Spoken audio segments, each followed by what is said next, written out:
The Fly. In the countryside of Vietnam, a peasant boy named Lan lived with his family in their tiny house. They had a little land and grew a little food, and life was hard.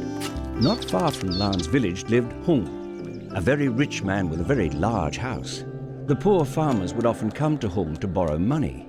He was happy to hand out the cash, but if their crops failed or animals grew sick and they couldn't pay him back, then Hung would pounce, taking everything they owned for himself. One day, just as Lan was setting out to work in the fields, he found Hung standing in their yard, looking over the simple house of timber and straw. Lan knew his parents owed this man a lot of money, and his visit was not a good sign. Boy, are your parents at home? My father is out cutting living trees and planting dead ones. My mother is selling the wind and buying the moon. That's very interesting. But what are they doing, really? Can't you work it out? It's simple. Father is on the Emerald Hill, cutting living trees and planting dead ones. Mother is in the harbour city, selling the wind and buying the moon. The rich man became irritated, but Hung was desperate to know what the boy's riddle really meant. All right then. If you tell me the meaning of what you say, I will wipe out your family's debt to me, as heaven and earth are my witnesses. Heaven and earth are blind and deaf. We should have a living witness. Hung was about to really lose his temper, but just then he saw a small fly come to rest on a nearby woodpile. Hung smiled and pointed. That fly is living. It can be our witness. Lan looked at the fly. It was indeed a living thing, so, true to his word, he explained himself. My father is cutting down bamboo stalks and putting them in the ground to make a fence. The tree is alive when he cuts it and dead when he puts it back in the earth. My mother is selling fans at the market so she can buy oil for our lamps.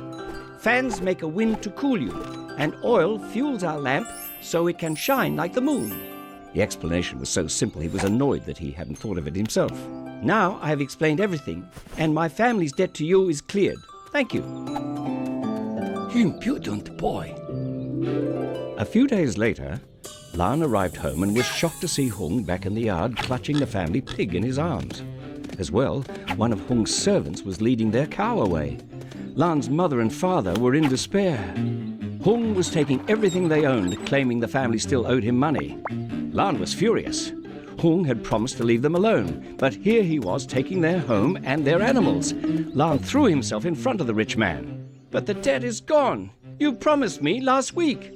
Oh, I never said anything of the sort. Out of my way, boy.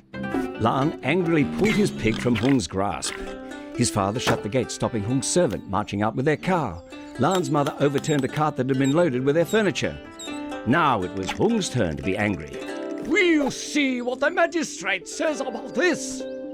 Next morning, all the villagers gathered in the square. No one had dared challenge Hung before. As Lan told the magistrate his story, they wondered what Hung would say in reply. But Hung just sneered. It's complete rubbish.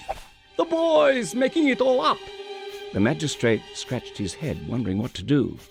Without a witness, I cannot tell which of you is lying. But there was a witness. A fly heard the promise. Truly. Oh, please, a fly. There was no fly. How could you forget? It was sitting right on the end of your nose.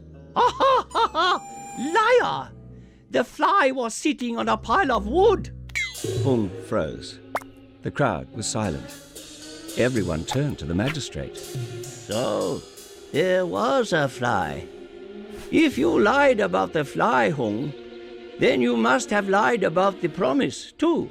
The debt is wiped. They raised Lan onto their shoulders and carried him in triumph through the town.